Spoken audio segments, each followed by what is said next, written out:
A few thoughts on writing a good speaker bio. We see lots of bios in our world, and some of them are really great and some of them are not.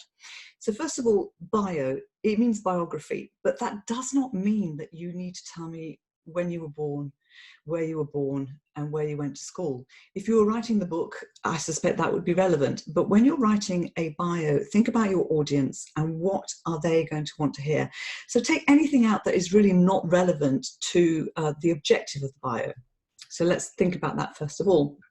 The reason you're writing a speaker bio is probably to get onto your website for people to read and for people to think, right, you have credibility, you have expertise, you have the ability to deliver what I need as a speaker.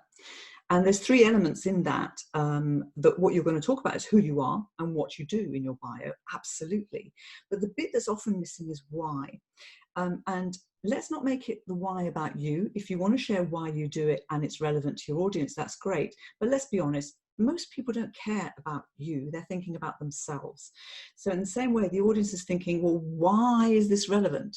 So when you're thinking about the why, and it is important to put it in your bio, it's the why, is, you know, what's the context, what's going on, why is this relevant to you, why should you be listening to me?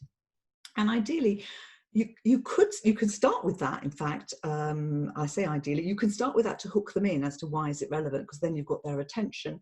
Or you can start with a really strong claim about your credibility and your profile.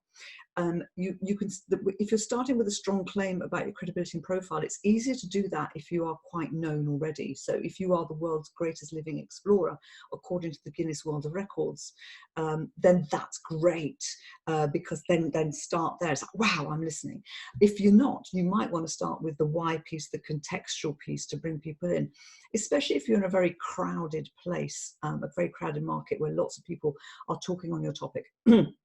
So three parts to your profile: who you are, what you do, why you do it. The order that you put it in will vary depending on where you're competing and where you're putting it in.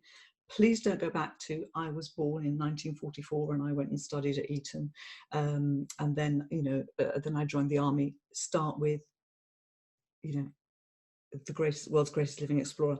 And on that, actually, write your bio in the third person and not in the first person.